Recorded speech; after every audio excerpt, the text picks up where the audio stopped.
인한 난민들의 사례가 나왔고요. 이번에는 투발루 얘기가 나왔네.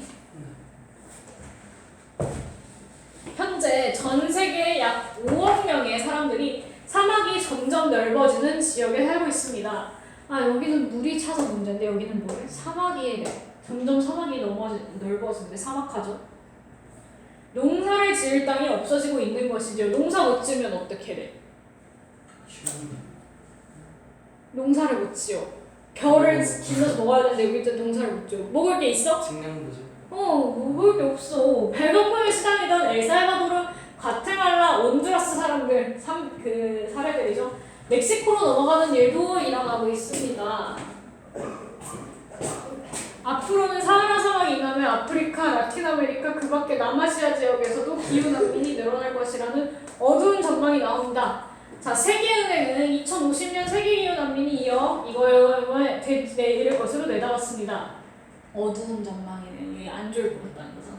특히 사하라 사막 이남의 아프리카에서 기후 난민이 8,600만 명 발생할 수 있다고 해요. 지금 구체적인 수치를 갖다가 제시를 하고 있죠. 뭐 이럴 것으로. 근데 진짜 이렇다는 건 아니죠. 이럴 것으로 내다본 거니까 예측이긴 한데요. 이런 수치 제시하고 있고요. 자, 경제평화연구소는 자 세계은행 경제평화연구소 이런 것들 다 어느 정도 공식력 있는 기관의 자료를 통해서 뒷받침하고 있는 거지. 2050년에 기후변화로 전 세계 12억 명이 고향을 잃을 수도 있다고 예측하기도 했습니다. 너무 암담한 얘기인데. 자, 전 세계 12억 명? 우리는 속할까? 2050년? 너 몇 살이니 50년에? 25년에 17이네? 50년 되면 42세. 우와!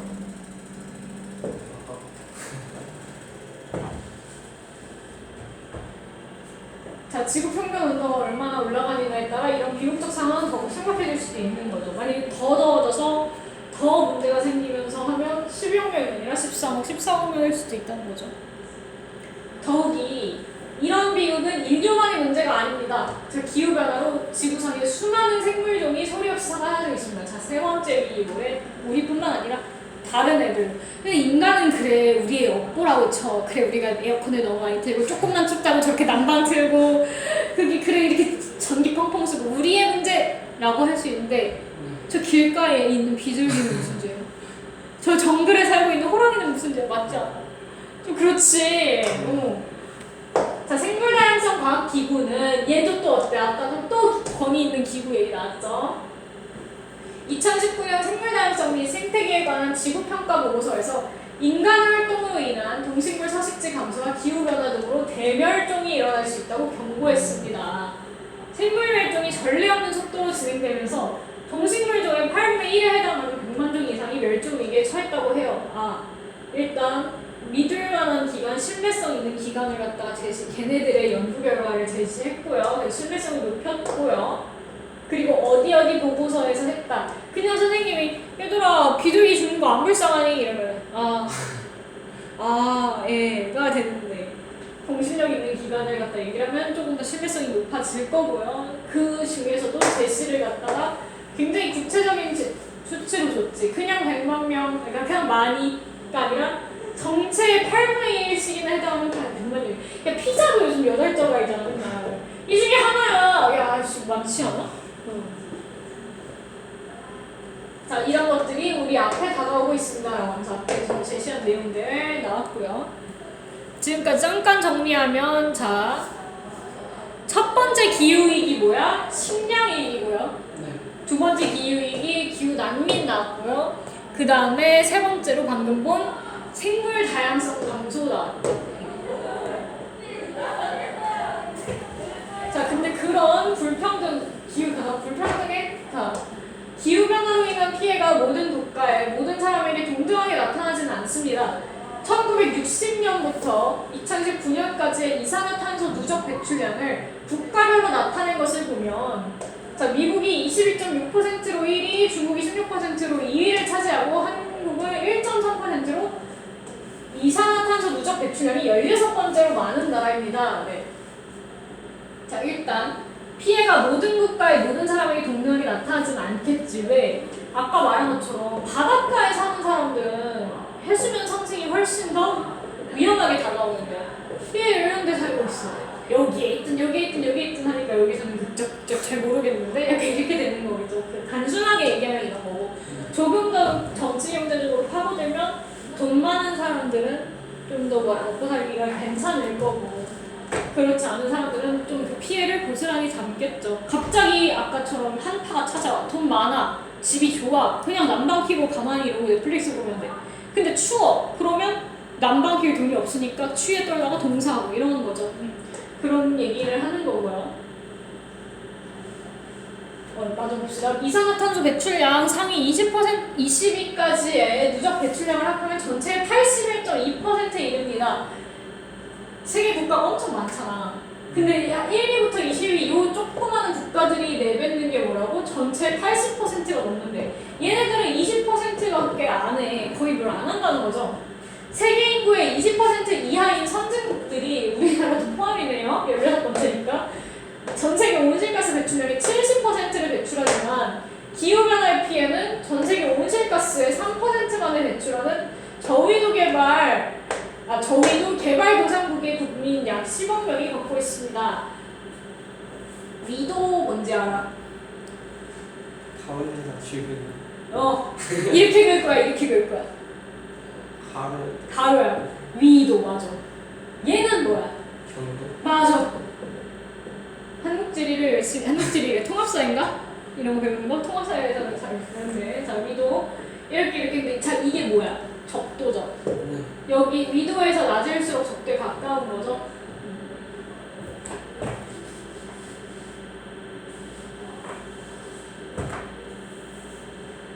적도에 가까운 애들이 있고 그냥 위도 얘기 나와서 잠깐 얘기한 거고요.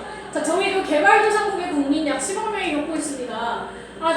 얘네들이 사고를 쳤으면 얘네들이 피해를 많이 받기라도 하면 몰라. 얘는 피해를 잘 못 받고 있고요. 얘네들만 그거에 대해서 고스란히 피해를 겪고 있다는 거죠. 자, 극단적 기상이변, 해수면 상승, 가뭄과 식량 생산량 감소 등으로 위험에 처한 국가들은 대부분 아시아와 아프리카, 남아메리카에 위치한 개발도상국과 최빈국들입니다. 그러니까 가난한 국가들이 이렇다는 거죠. 아주 정의롭지 못한 상황이죠. 왜 정의롭지 못하겠어?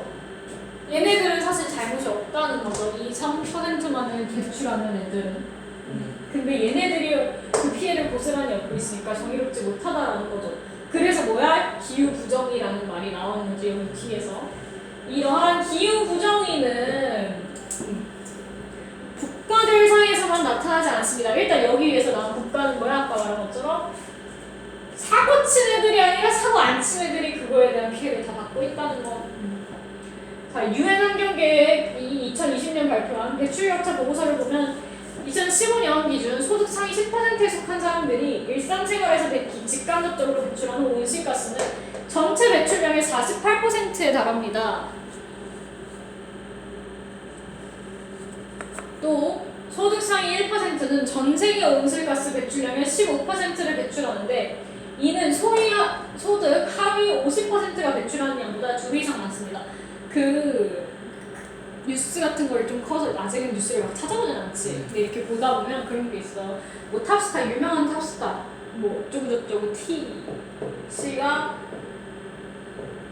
뭐 탑스타니까 팝스타고 전 세계적인 인기 가수니까 여기저기서 공연을 많이 하겠죠. 그러니까 전 세계를 끄는데 그 전 세계니까 비행기잖아. 그러니까 여기서 이산화탄소를 엄청 배출한다던가 온실가스를 엄청 배출하는데 그 양이 전 세계에서 한 국가에서 배출하는 양과 거의 맞먹는다. 막 이런 얘기들도 있어요. 그러니까 선생님 수치는 정확하게 기억이 안 나요. 한 국가였는지 1인당이었는지 기억은 안 나는데 이 한 사람이 1년 동안 뭘 하는 양이 다른 많은 사람들, 일반인들이 하는 거에 비해서 훨씬 많다는 거야. 근데 이 사람들이 그거에 대한 피해를 직접적으로 받아? 아니잖아.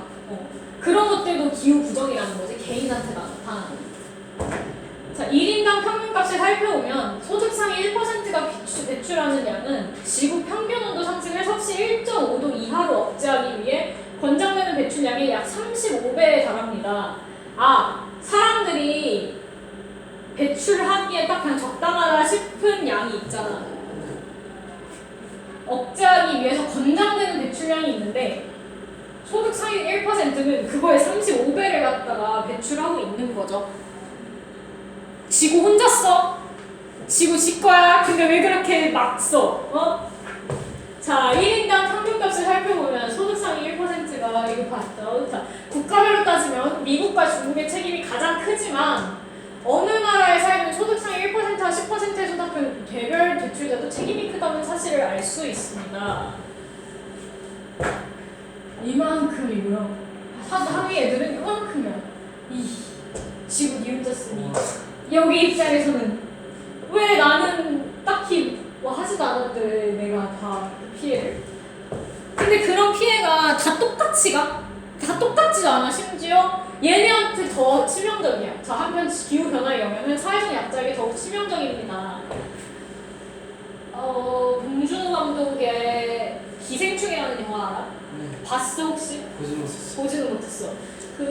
지 개봉했을 때는 볼 수 없는 나이는 15세여가지고 그게 19세는 아니에요. 15세인데 내용 대충 알아? 그냥 어떤 집에 몰래 살고 있는 사람. 맞아. 근데 이거 여기에 내용을 보면 어떤 장면이 나오냐면 장면 정도에 스포해도 되겠지. 뭐 내가 모르겠지만 이런 거 유명하니까. 홍수가 와요. 그러니까 홍수가 아니라 비가 엄청 많이 와 밤에. 그러니까 어때? 잘 사는 집 이선균네 가족이 있어요. 이선균네 가족 집은 어차피 단독 주택이어가지고 이렇게 있으면 그냥 밖에 비 오는 거 보면 돼. 근데 어때? 그 아저씨 이름이 뭐였지? 송강호 아저씨. 내 가족은 반지하에 살아. 반지하 알아? 어떻게 생긴 집이지? 살짝 밑으로 내려가야 되는 집이야. 그러다 보니까 비가 오면 여기서는 이 집에 만약에 있다 치면 이야 운치 좋네. 심지어 여기는 집 앞 마당 있어. 딱 좋으니까 비 오니까 운치가 좋네가 되는 거고, 이쪽에서는 어때? 비가 좀만 와도 물이 다 이쪽으로 새니까 실제로 물이 여기까지 차올라가지고 둥둥둥둥 사람이 이렇게 하면서 송강호의 가족들이 집에서 뭔가 중요한 걸 이렇게 꺼내는 그런 장면들이 나와. 그런 것들 통해서도 아무튼 기후위기라고는 하기 어렵지만 아무튼 그런 날씨 같은 상황도 얘네들한테 훨씬 치명적이죠. 그걸 갖다가 이런 상황에도 적용을 할 수가 있겠지. 자, 같은 나라 안에서도 종사하는 산업이나 거주 지역, 사회, 경제적 능력과 생물학적 특성에 따라 기후 변화의 영향은 다르게 나타나는데 특히 빈곤층이에요. 여기에서 송강호의 가족이 빈곤한 캐릭터로 나왔어. 그래가지고 이제 비가 좀만 와도 사실 1층에서만 있었어도 그렇게 큰일이 안 났을 텐데 지하에 살다 보니까 물이 새가지고 가족들이 힘들었던 거죠. 자, 그런 것들 빈곤층, 여성, 그리고 아동, 장애인, 노인, 난민 등이 더 큰 피해를 겪습니다. 또 농업과 같은 1차 산업은 다른 산업보다 기후변화의 영향을 크게 받아요. 그치, 갑자기 비가 많이 와. 예를 들어서 선생님 출근을 못해? 그러니까 정말 비가 많이 와서 수영을 해야 되면 못하겠지. 너네도 모두 그게 아니라 비가 많이 지금 갑자기 막 많이 와. 눈이 와. 수업을 못 진행해? 아니야. 야, 눈이 오나 비가 오나 공부해야지. 빨리 와. 선생님도 일할 수 있겠죠? 그렇지만 농사를 지어. 예를 들어서 눈이 갑자기 원래 지금 막 여름이야. 이거 심어야 되는데 눈 와. 그럼 왜? 못하죠. 그냥 납작하게 설명을 하면 이거죠.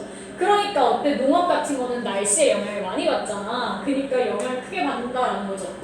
그리고 섬이나 해안가 저지대에 사는 주민들, 냉난방 시설이 제대로 갖춰지지 못한 주거 공간에 사는 빈곤층은 기후변화에 더욱 취약할 수밖에 없겠지요. 자, 거주 지역에 따라서 다르고요. 그 다음에 경제적 능력에 따라서도 그거에 대해서 타격받는 게 다 다른 거죠. 차이가 있죠. 폭우나 폭염, 한파와 폭설 등으로 인한 피해가 사회 경제적 약자에게 집중되지만 이들은 이러한 상황에 대처하거나 해당 지역을 벗어날 능력이 거의 없습니다. 그렇게 바닷가 위험에 이사 가면 되지. 누가 거기에 살래? 라고 하는 게 안 되는 거죠. 왜? 거기에 있는 사람들이 비교적 혹은 그게 반지하 왜 살아? 요새 누가 그렇게 살래? 안 되는 거죠. 그게 사람들이 다 처해진 상황이 다르고 경제적인 상황이 다른데 그렇게 생각하는 거는 너무 이기적인 거죠. 당연히 사람들이 뭔가 돈을 많이 벌고 그런 거에는 노력도 있지만 운도 있잖아. 야 태어나 보니까 이재용 딸이야.가 있을 거고 태어나 보니까 어머 고아원에 버려져 있어도 있을 거잖아 객관적으로 보면. 근데 누가 더 잘났고 뭐 누가 더 소중한 생명이 일이 없잖아. 그 얘기를 하는 거죠. 아무튼 그 너무 좀 같고. 그래서 벗어날 능력이 거의 없어. 그러니까 더 부정의하다는 거죠. 이런 기후부정의와 격차는 선진국이라고 예외가 아닙니다. 2005년 미국 뉴올리언스 지역을 강타한 허리케인 카트리나로 인한 피해는 자, 심각한 빈곤, 미흡한 대중교통 시스템, 낮은 교육 수준 등 사회적 격차와 불평등한 지역 상황에 기인한 바가 컸습니다. 최근 미국 텍사스주에 한파가 닥쳤을 때도 마찬가지였습니다. 부정의 사례 1번 허리케인 카트리나라는 거 미국 뉴올리언스 지역에서, 두 번째 텍사스주 한파. 유럽과 미국, 캐나다, 호주 등에서 나타나고 있는 극심한 이상기후 현상도 취약계층에게 더 큰 피해를 주고 있습니다. 기후부정이 그래서 취약계층에게 더 큰 피해로 돌아오게 된다는 거. 우리나라도 2018년 기록적인 폭염으로 기후위기를 체감하게 되었지요. 2018년 폭염으로 48명이 사망했습니다. 요즘 최근 들어서 많이 죽고 있어요. 보다 2018년에 48명이 사망했어. 그러면 2018년에 너무 더웠는데 그때 48명이나 죽었어가 되는 거죠. 사망자 대부분은 노인이었는데 노인층은 약자죠. 약자. 건강한 사람들에 비해서. 빈곤율이 높은 데다가 만성 질환을 앓는 경우도 많아. 폭염에 취약하기 때문입니다. 자, 일단 빈곤한 층이 왜 폭염에 취약해? 돈이 없어. 일단 에어컨 못 틀지. 약간 간단하게 얘기하면 그런 거일 거고. 근데 만성 질환 원래부터 좀 안 좋았어 몸이. 이런 병이 있었는데 더위를 먹으니까 그거에 더 안 좋게 시너지가 나가지고 취약하게 사망을 하게 됐다 이런 것들. 한편 토목 건설 현장 등 폭염에 노출된 작업장도 온열 질환자가 많이 발생하는 장소이지요. 건설 현장 그 뚝딱뚝딱 야외에서 아파트 짓고 있는데 거기서 에어컨을 어떻게 틀 거예요? 그리고 작업복 그 헬멧 다 이렇게 해야지 안전한데 그런 사람들이 작업을 할 때 온열 질환, 안 좋은 것들 그런 거에 대해서 취약하게 다 노출이 되어 있다는 그런 단점이 있는 거죠. 그런 것들 부정이. 따라서 기후위기 대책을 마련할 때는 기후위기에 더 취약한 계층을 보호하고 기후위기의 책임과 관련된 부정이 불평등을 고려하는 것이 매우 중요합니다. 라는 게 사실 진짜 하려는 말인 거지. 어떤 거 이러이러한 것들이 있으니까 기후위기 대책을 마련할 때는 그냥 단순하게 납작하게 이렇게 합시다 저렇게 합시다가 아니라 조금 더 취약한 계층을 보호하는 측으로 해야 되고 부정의와 불평등을 고려하는 것이 중요하다라는 거겠죠. 예를 들어서 지금까지 뭐 영국, 유럽 쪽, 미국 이런 애들은 그동안 선진국들은 열심히 옛날부터 산업혁명을 해가지고 칙칙폭폭 석탄 다 태우고 해가지고 사실 걔네들이 지구온난화를 제일 많이 했잖아. 그래놓고서 자기네들 다 발전하니까 예를 들어서 개발도상국한테 자 지금부터 우리 다 같이 똑같이 석탄 쓰지 맙시다 막 이래버려. 예를 들어서. 근데 그러면 우리나라라던가 미국이라던가 이런 선진국들은 뭐 어떻게 해가지고 기술 개발을 통해서 전기 에너지를 쓸 수 있다 쳐도 아직 이런 기술 발전을 이루지 못한 국가들의 경우에는 그렇게 냅다 다 똑같이 일률적으로 이렇게 하지 맙시다 해버리면 그 개발도상국들은 흔히 말하는 아까 등장한 뭐 빈곤 국가들은 더 나아갈 선진국으로 올라갈 가능성이 생겨? 그치, 좀 더 적겠지. 그러면 더 이게 갭이 커지잖아. 그러니까 그런 것들 부정의라던가 불평등을 고려해야 된다는 거죠. 예를 들어서 미국 같은 선진국들한테 아니면 유럽 좀 여유로운 이런 애들한테 더 많은 책임을 부과한다던가 너네가 돈이라도 좀 더 내! 저 남극에 뭐 하는데 약간 이런 식으로 갈 수도 있겠죠. 그런 것들을 해야 된다라는 걸 시사하고 있는 수필이었습니다. 요렇게 일단 보고요. 시간이 생각보다 많이 가네. 일찍 보내주려 했는데 사실 쉬는 시간을 안 줬잖아 오늘? 쉬는 시간을 안 주고 일찍 보내주려 했는데 그냥 좀 많이 나가버렸네. 아무튼 자 이렇게 해서 교과서 진도를 좀 일부러 좀 빡세게 놨고 너네 또 시험 직전에 또 둘밖에 안 되니까 개인적으로 질문 받아주는 것도 가능하단 말이야. 여기 반에서는 다른 반은 많으니까 그게 안 되는데 그래가지고 개인적으로 좀 질문도 하고 이러려고 좀 진도 빨리 뺐고요. 자 그래서 숙제부터 일단 체크를 하면 우리 인공지능 인공지능 나왔죠 오늘 일단 처음에.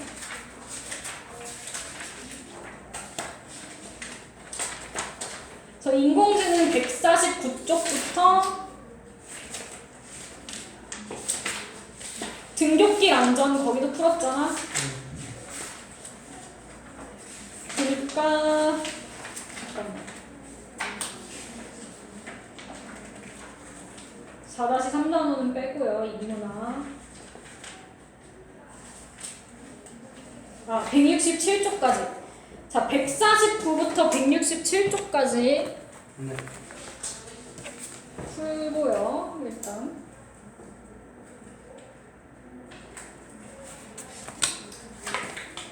원래 이거에 해당하는 프린트를 하나를 더 주려고 준비를 해놨는데 그게 아니라 그냥 기후-위기까지 평가문제지를 다 끝내는 걸로 합시다. 다음 주까지. 그러니까 잠깐만.